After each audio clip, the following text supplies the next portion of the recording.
ഒരു ദിവസം ക്ലാസ് മുറിയിൽ അധ്യാപകൻ വന്നിട്ട് ഓരോരുത്തർക്ക് ഒരു ബലൂൺ കൊടുത്തിട്ട് പറഞ്ഞു 10 മിനിറ്റ് സമയം തരും. ഈ 10 മിനിറ്റ് സമയത്തിനുള്ളിൽ അവനവനെ ഏൽപ്പിച്ച ആ ബലൂൺ പൊട്ടിക്കാതെ നോക്കിയേക്കണം. അതോടുകൂടി കളി ആരംഭിച്ച് ഓരോരുത്തരും ഇങ്ങനെ മറ്റുള്ളവരുടെ ബലൂൺ ഇങ്ങനെ പൊട്ടിച്ച് ഒടുവിൽ 10 മിനിറ്റിന് മുമ്പ് തന്നെ ഇങ്ങനെ ആരുടെ കയ്യിൽ ഇപ്പൊ ബലൂണില്ല, എല്ലാവരുടെ കയ്യിൽ ഇങ്ങനെ പൊട്ടിയ ബലൂണ്. അധ്യാപകൻ അവരെ ഇങ്ങനെ നിരീക്ഷിച്ചുകൊണ്ട് പിന്നെ അവരെ തിരുത്തിക്കൊണ്ട് പറഞ്ഞു, നിങ്ങളുടെ ബലൂൺ പൊട്ടിക്കാതെ സൂക്ഷിക്കാൻ മാത്രമേ ഞാൻ നിങ്ങളോട് ആവശ്യപ്പെട്ടുള്ളൂ. ബാക്കിയുള്ള ബലൂൺ പൊട്ടിക്കാനായിട്ട് നിങ്ങളോട് ആരാ ആവശ്യപ്പെട്ടത്? അപ്പോഴേ ഈ കുട്ടികൾക്ക് ഒരു പ്രകാശം ഉണ്ടാകുന്നത്. അങ്ങനെ ഒന്നും ഇതിനകത്ത് പറഞ്ഞിട്ടേ ഇല്ല.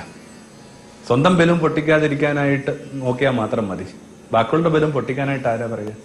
ചിലപ്പോൾ നമുക്ക് തോന്നുന്നുണ്ട് നമ്മുടെ നിലനിൽപ്പ് മറ്റു പലരുടെയും ഒക്കെ ചില കാര്യങ്ങളെ തകർത്തുകൊണ്ടാണ്, മറ്റു പലരെയും തോൽപ്പിച്ചുകൊണ്ടാണ്. അങ്ങനെ വരുമ്പോൾ നേരത്തെ പറഞ്ഞ കണക്ക് സ്വാഭാവികമായിട്ട് നിങ്ങളുടെ ജയങ്ങൾ, നിങ്ങളുടെ ചെറിയ ചെറിയ ജയങ്ങൾ നിങ്ങൾക്കുണ്ടാക്കുന്ന കുറ്റബോധം അത് ഒരു പുണ്യനദിക്കും കഴുകിക്കളയാൻ പറ്റാത്തതിനേക്കാൾ കഠിനമായിരിക്കും, ഭാരമുള്ളതായിരിക്കും.